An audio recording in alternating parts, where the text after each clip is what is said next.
কতটা নিকৃষ্ট হতে পারে একটা দল, কিছু মানুষ কিছু ভারতবাসী মারা যাওয়ার পরে পার্টি অফিসে মিটিং করতে বসে যায় যে ভালো হলো এরমভাবে কতগুলো জঙ্গিদের হাতে, পাকিস্তানি জঙ্গিদের হাতে কতগুলো লোক মারা গেল, এবার এইটাকে ব্যবহার করে কীরকমভাবে রাজনীতি করে আমরা হিন্দু এলাকায় গিয়ে প্রচার করে আমাদের কতগুলো ভোট বাড়িয়ে নিতে পারবো, সামনের বার কতগুলো সিট বাড়িয়ে নিতে পারবো।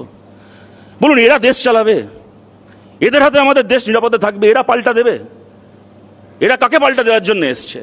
তো সুকান্ত মজুমদার একজন কেন্দ্রীয় মন্ত্রী, আমি আশা করেছিলাম উনি বলার সময়, আজকে এই ঘটনা ঘটে যাওয়ার পরে উনি বলার সময় পাকিস্তানের বিরুদ্ধে বলবেন। উনি ওনার তো গোটা সময়টা ভারতীয়দের বিরুদ্ধেই বলে গেলেন।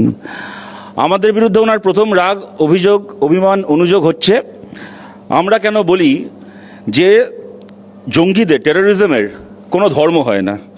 দেখুন তো দাদা, গলাটা চিনতে পারেন কিনা?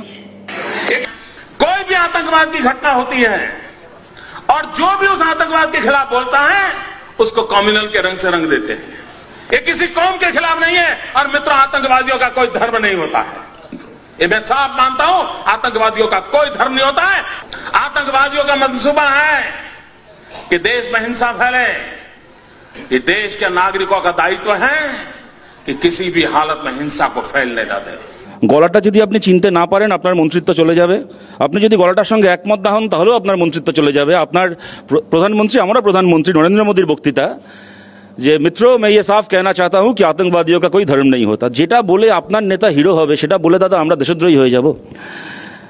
আপনি গালাগাল দিয়ে গেলেন যে সেকুলাররা, লিবারালরা হচ্ছে আমরা এইসব করছি কেন।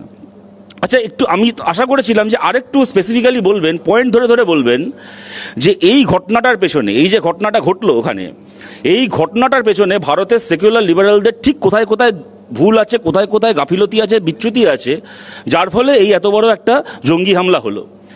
আমাদের দায়িত্ব ছিল ওখানে ইন্টেলিজেন্স নেটওয়ার্ক পরিচালনা করার। এটা আমাদের ব্যর্থতা যে ওখানে ইন্টেলিজেন্স আগে থেকে খবর পায়নি। আমাদের কাজ ছিল বর্ডারকে, আমরা বর্ডারকে নিয়ন্ত্রণ করি। আমাদের কাজ ছিল পাকিস্তান যাতে জঙ্গিরা ভেতরে ঢুকে আসতে না পারে। ওই 4 জন জঙ্গি তো যেরমভাবে ডিম ফেটে মুরগি বেরো, এরমভাবে ওখানে প্রকট হয়নি। পাকিস্তান থেকে তো বর্ডার পেরিয়ে এসেছিল, কয়েকদিন ধরে ঘুরেছে, ডেকি করেছে, সব কিছু করেছে, অস্ত্র নিয়ে ঘুরেছে। আমাদের কাজ ছিল সেগুলোকে আটকানো। আমাদের দোষটা কোথায় হলো, আমাদের ভুলটা কোথায় হলো, ত্রুটিটা কোথায় হলো, আমাদের ব্যর্থতা কোথায়, যেখানে আপনি একজন কেন্দ্রীয় মন্ত্রী এত বড় জঙ্গি হামলার পরে যতটা পাকিস্তান আপনার কাছে না গালাগাল খাবে, তার থেকে বেশি গালাগাল আমরা খাবো। আপনি আমাদেরকে একটু বুঝিয়ে বলুন, এই যে হবে হবে বলে আমরা বদলা নেব, এই করব সেই করব। প্রথম দিন, এরপরে যখন সর্বদলীয় বৈঠকে কেন্দ্রের সরকার ডেকেছিল, যাতে প্রধানমন্ত্রী নিজে ছিলেন না, বিহারে ভোটের ক্যাম্পেইন করছিলেন, সর্বদলীয় বৈঠকে গিয়ে ভারতের প্রতিটা বিরোধী দল বলে এসছে যে আমরা সরকারের সঙ্গে আছি। আমরা বলছি হ্যাঁ, পাল্টা হোক, আমরা আছি সরকারের সঙ্গে। কিন্তু পাল্টাটা কার বিরুদ্ধে হবে? পাল্টাটা জঙ্গিদের বিরুদ্ধে হবে, যারা জঙ্গিদেরকে মদত দিয়েছে তাদের বিরুদ্ধে হবে, নাকি ভারতের ভেতর যাদেরকে আপনারা রাজনৈতিক কারণে নিজে শত্রু মনে করেন, এই সুযোগে পাল্টা তাদের বিরুদ্ধে হবে? আপনি তো সেই হুঙ্কার দিয়ে গেলেন এখানে। দেখুন, এখন যখন এই কথাটা আমরা বলছি, আলোচনা করছি, আজকে 1 মে রাত্রির মোটামুটি 8টা বাজতে চললো, 8টা বাজতে 5 মিনিট বাকি। ঘটনাটা ঘটার পরে 9 দিন পার করে 10 দিন শেষ হতে চললো। এখনো পর্যন্ত এই 4 জন জঙ্গির মধ্যে একজন জঙ্গি গ্রেপ্তারও হয়নি, কারোর এনকাউন্টারও হয়নি। আজকে এই মুহূর্তে আমার এই বলার চলাকালীন যদি এখন খবর আসে যে একজনও জঙ্গি সে শাস্তি পেয়েছে, ধরা পড়েছে বা শাস্তি পেয়েছে, আমরা সবাই খুশি হব এখানে। কিন্তু হার্ড ফ্যাক্ট হচ্ছে এখনো পর্যন্ত একজন জঙ্গি ধরা পড়েনি, তার এনকাউন্টার হয়নি। মাঝখান থেকে হরিয়ানাতে আপনাদের এক হিন্দুত্ববাদী বীরের হাতে একজন গরিব বিরিয়ানিওয়ালা মারা গেল, কেন? সে মুসলমান বলে। এই জিনিস আমাদেরকে দেখতে হলো রবীন্দ্রনাথ নজরুল ইসলামের বাংলায়, যে একজন গর্ভবতী মহিলা ডাক্তারের কাছে চিকিৎসা করাতে গেছেন, ডাক্তার তাকে বলছে তুমি মুসলমান বলে আমি তোমার চিকিৎসা করব না। এইটা আপনাদের পাল্টা দেওয়া হচ্ছে। আমরা পাল্টার নমুনা কি দেখলাম? আজকে সকালবেলা দেখলাম এবি আনন্দে খবর যে মধ্যপ্রদেশে ট্রেনে যেতে যেতে ওই হামলা নিয়ে, পেহেলগামের এই ঘটনা নিয়ে একটা রিল দেখছিল একটা ছেলে, বলে ট্রেনে একদল লোক তাকে ধরে বলেছে তোমাকে ট্রেন থেকে ফেলে, খালি রিল বন্ধ করতে হবে তা না, পেহেলগামের ঘটনায় সরকারের কি ভুল হয়েছে সেইটাকে নিয়ে রিল দেখছে বলে চলন্ত ট্রেন থেকে তোমাকে ফেলে দেবো। এই হচ্ছে আপনাদের পাল্টা দেওয়ার নমুনা। পাল্টাটা আপনারা কাদেরকে দিচ্ছেন দাদা? যেটা ঘটনা আপনিও বলেছেন, যারা ভিকটিম তাদের মুখ থেকেও আমরা শুনেছি, যারা আপনজনকে হারিয়েছি তাদের মুখ থেকে শুনেছি জঙ্গিরা ধর্মীয় পরিচয় চিহ্নিত করে গুলি করেছে। ঠিক কথা। আচ্ছা, জঙ্গিরা যখন ধর্মীয় পরিচয় চিহ্নিত করে হিন্দু মানুষকে গুলি করলেন, 12 ঘন্টার মধ্যে সেই হিন্দু মানুষের হয়ে জঙ্গিদের বিরুদ্ধে লড়াই করতে গিয়ে প্রাণ দিলেন আমাদের বাংলার ছেলে ঝন্টু আলী শেখ। আপনি সুকান্ত মজুমদার, আপনি বললেন যে 22 তারিখের আগে 5-6 দিন আপনি মুর্শিদাবাদে ঘুরেছেন, ভালো কথা। যেদিন ঝন্টু আলী শেখের মৃতদেহটা ওই মুর্শিদাবাদ থেকে 50 কিলোমিটারের মধ্যে তেহট্টে আসলো, তার ঠিক পরের দিন আপনি সুকান্ত মজুমদার মুর্শিদাবাদে লালবাগে মিছিল করেছেন। আপনি তার আগে 5 দিন 6 দিন ওখানে ঘুরছিলেন, তার ঠিক পরের দিন ওখানে ঘুরলেন, মিছিল করলেন। কিন্তু দেশের জন্য প্রাণ দেওয়া একজন শহীদ যখন বর্ডার থেকে ফিরলো কফিনে বন্দি হয়ে আর্মির ট্রাকে তার পরিবারের কাছে, না আপনার বিরোধী দলনেতা না আপনি নিজে একজন কেন্দ্রীয় মন্ত্রী হয়ে ওই চত্বরে ঘুরে বেড়াচ্ছেন, কিন্তু একবার না এয়ারপোর্টে না তার বাড়িতে তার মৃতদেহতে একটা মালা ছেড়ে দিন, একটা ফুলের পাপড়ি ছড়াতে গেলেন না। ঝন্টু আলী শেখ দেশের জন্য প্রাণ দিয়েছিল, হিন্দু মানুষের খুনের বদলা নিতে গিয়ে মুসলমান ছেলেটা প্রাণ দিয়েছে। ও মুসলমান বলে ওর মৃতদেহটা অস্পৃশ্য আপনার কাছে, একটা ফুলের পাপড়ি দিতে যেতে পারলেন না। আপনি এখানে বসে পাল্টার গল্প শোনাচ্ছেন, পাল্টাটা আপনি কাকে দেবেন? আর আপনাদের নদিয়া উত্তর জেলার সভাপতি অর্জুন বিশ্বাস, তার আমরা কল রেকর্ড শুনলাম, বিজেপিরই এক কর্মী তাকে জিজ্ঞেস করছে যেরকম ঝন্টু আলী শেখের বডিটা এসছে আমরা কেউ মালা দিতে যাবো না, সে উত্তরে বলছে একটা মুসলমান মারা গেছে, মালা দিয়ে কি করবো, ওই মালা দিয়ে আমাদের ভোট বাড়বে?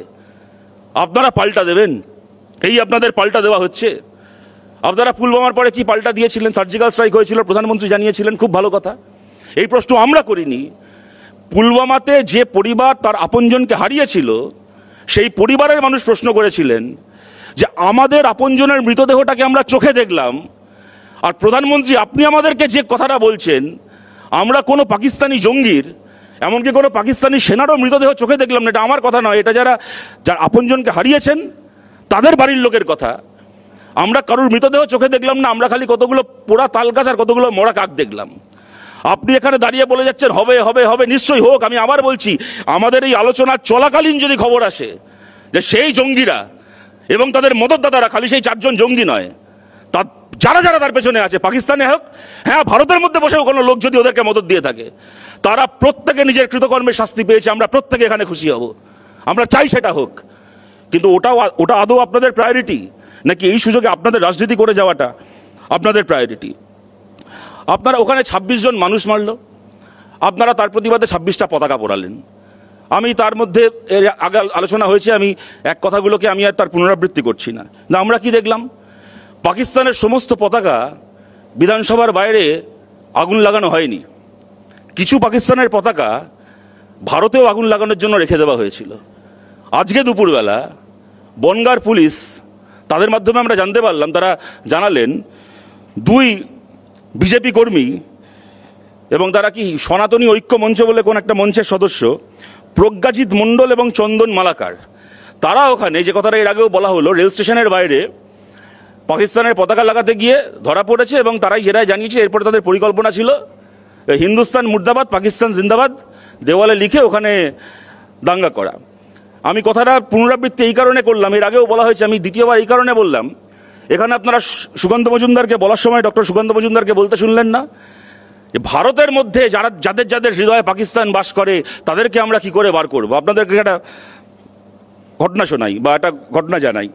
এই যে প্রজ্ঞাজিৎ মণ্ডল বলে যে ছেলেটিকে বা যে লোকটিকে যে গ্রেপ্তার করা হয়েছে, পাকিস্তানের পতাকা দেওয়ালে লাগিয়ে পাকিস্তান জিন্দাবাদ স্লোগান লিখে ওখানে দাঙ্গা লাগানোর জন্য, সেই ছেলেটার গতকালের ফেসবুক পোস্ট, রাস্তায় পাকিস্তানের পতাকা মারালে কিছু ব্যক্তির বুকের মধ্যে চিনচিনে ব্যথা করে, কি চিনচিনে ব্যথা অনুভব করছে, এমন দেশদ্রোহী আমাদের চারপাশে নেই তো?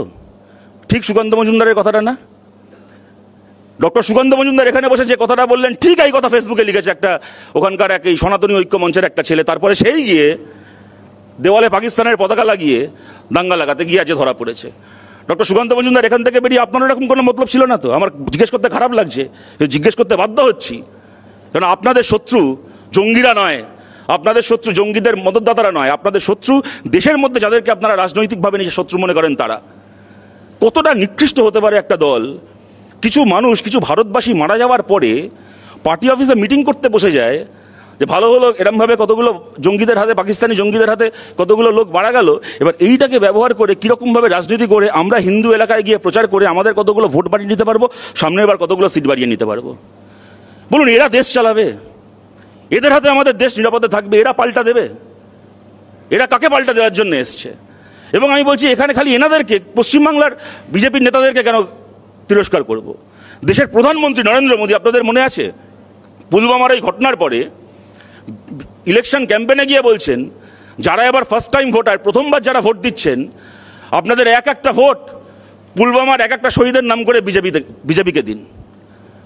এরকম নিকৃষ্ট রাজনীতি যদি দেশের প্রধানমন্ত্রী করেন, তাহলে দেশের শত্রুরা দেশের বাইরে থেকে আমাদের দেশকে দেখে হাসবে না তো কি করবে বলুন তো? মানচিত্রের মধ্যে, ভারতের মধ্যে বসবাসকারী দেশের শত্রু আসলে কারা? এখানে ব্রিগেডিয়ার দেবাশিস দাস যে কথাগুলো বললেন, আমি অত্যন্ত মনোযোগ দিয়ে ওনার কথা শুনেছি এবং ওনার বেশিরভাগ কথা আমার অত্যন্ত সঠিক মনে হয়েছে। আমি খালি অত্যন্ত বিনয়ের সঙ্গে একটা জায়গাতে খালি আমি কোনো তর্ক করছি না, খালি একটু ডিফার করছি, একটা কথা মনে করাচ্ছি। ব্রিগেডিয়ার দাস, আপনি বললেন যে বিরোধীরা কিছু জায়গাতে সরকারকে যেমন সমর্থনও করে, তেমন তাদের মধ্যে একটা আশঙ্কাও থাকে, যুদ্ধে যদি আমরা জিতে যাই তাহলে যে সরকার আছে সে এখন সেই দল, তারা সামনের বার ভোট জিতে যাবে, তাদের সুবিধা হবে। কার্গিলের যুদ্ধে আমরা জিতেছিলাম ব্রিগেডিয়ার দাস, তার পরের ভোটে বিজেপির সরকার, অটল বিহারী বাজপেয়ীর গভর্নমেন্ট গোহারা হেরে গেছিল। ভারতের মানুষ, তাদের এই ম্যাচুরিটি আছে কোনটা আমার দেশ আর কোনটা সরকার, কোনটা আমার দেশ এবং কোনটা দেশের একটা রাজনৈতিক দল, এই দুটোর মধ্যে ডিমার্কেট করতে পারা, ডিফারেন্সিয়েট করতে পারা। আমি সব শেষে দেখুন একটা কথাই বলবো, খুব ভালো হতো যদি আজকে এই বিতর্ক সভাটা কোনো বিতর্ক সভা না হতো। খুব ভালো হতো যদি আমরা ওপারে এবং এপারে বসে থাকা 8 জন ভারতবাসী একসঙ্গে এক কথা বলতে পারতাম। কিন্তু বারবার করে যখন এরকম কোনো ঘটনা ঘটে, তখন ভারতের মানুষের মধ্যেকার এই ঐক্যকে ভারতের বিরোধীরা নয়, এই মুহূর্তে ভারতে যারা সরকারে আছেন তারা ভাঙেন। আপনি সঠিকভাবে বলেছেন ডক্টর মজুমদার, যে জঙ্গি হানা একমাত্র বিজেপির সময় হচ্ছে না, এর আগের সরকারের সময়ও হয়েছে, ঠিক কথা। কিন্তু তফাৎটা কি জানেন? এর আগের গভর্নমেন্টগুলোর সময় যখন এরকম কোনো জঙ্গি হানা হয়েছে বা যখন হয়ওনি, তখন আগের সরকার, তাদের প্রধানমন্ত্রী, তাদের নেতামন্ত্রীদের যদি কথা আপনি শোনেন, তাহলে দেখবেন তারা বলতেন যে হ্যাঁ, কাশ্মীরের মিলিটেন্সি সমস্যা একটা সমস্যা, আমাদেরকে তার বিরুদ্ধে লড়তে হবে, আমাদেরকে তার বিরুদ্ধে জিততে হবে, ইত্যাদি ইত্যাদি। আর আপনাদের ভাষ্য হচ্ছে করে দিয়েছি, হয়ে গেছে, নোট বাতিল করে দিয়েছিলাম, এখন জঙ্গিরা বাটি হাতে ভিক্ষা করছে, আমরা 370 বিলোপ করে দিয়েছি, এখন কাশ্মীর ঠান্ডা হয়ে গেছে। এইটা হচ্ছে আপনাদের ন্যারেটিভ। এটা হচ্ছে একদম বিজ্ঞাপন সংস্থার দ্বারা তৈরি করা মোদির ইমেজ বিল্ডিংয়ের যে একটা ওই বিজ্ঞাপনে যেরকমভাবে একটা প্রোডাক্টের ইমেজ নির্মাণ করা হয়, তেমন নরেন্দ্র মোদীর যে ইমেজ নির্মাণ করেছেন বিজ্ঞাপন সংস্থা দ্বারা গত 10-12 বছরে, এই নির্মিত ইমেজের গালে যখন এরকমভাবে একটা থাপ্পড় পড়ে, তখন আপনাদের কাছে দেশের শত্রুরা আর মূল লক্ষ্য থাকে না, যেন তেন প্রকারে বিজ্ঞাপন দ্বারা নির্মিত মোদির এই ইমেজকে রক্ষা করাটাই তখন আপনাদের প্রায়োরিটি হয়ে যায়। সেই কারণে দেশের মানুষকে আপনাদেরকে আক্রমণ করতে হয়। তাছাড়া আর কী কারণ থাকতে পারে আপনাদের এই রাজনীতির, যে আজকে 10 দিন হয়ে গেল এত বড় একটা ঘটনার, একটা বারের জন্য আমরা এই প্রশ্ন করব, আপনি পাকিস্তানের সঙ্গে যুদ্ধ করবেন কিনা, বালুচিস্তানকে স্বাধীন করবেন কিনা, পাক অকুপায়েড কাশ্মীর ভারতে চলে আসবে কিনা, এই প্রশ্নগুলো তো আছেই। কিন্তু প্রথম প্রশ্ন তো ওই 4 জন জঙ্গি গেল কোথায়? যখন এলো তখন আটকানো গেল না, কোথায় চলে গেল খুঁজে পাওয়া যাচ্ছে না। এই প্রশ্নটাকে বাদ দিয়ে বাকি যাবতীয় প্রশ্ন এনারা করবেন, তারপরে দেশদ্রোহী হয়ে যাব আমরা। সুতরাং আমি এটাই বলছি যে যদি আমাদের আলোচনাটা আজকে এই স্পিরিটে চলতে পারতো, আমরা সবাই একসঙ্গে এক হয়ে এক কথা বলতে পারতাম, তাহলে সেটা দেশের জন্য ভালো হতো, সেটা আমাদের সবার জন্য ভালো হতো। কিন্তু আপনারা চান না দেশের মানুষের এই ঐক্য। যে কোনো সরকার এরকম একটা পরিস্থিতিতে দেশের মানুষকে নিজের সম্পদ মনে করবে, দেশের মানুষকে নিজের কমরেড মনে করবে, দেশের মানুষকে নিজের সহযোদ্ধা মনে করবে। আর আপনাদের কাছে ওই যুদ্ধটা প্রধান নয়, সামনের ভোটের যুদ্ধটা প্রধান বলে আপনারা বাইরের শত্রুদেরকে ছেড়ে দেশের মধ্যে যাদেরকে নিজের রাজনৈতিক শত্রু ভাবেন তাদেরকে টার্গেট করেন। এটাই আমাদের আক্ষেপ, এটাই আমাদের লজ্জা। ধন্যবাদ শতরূপ।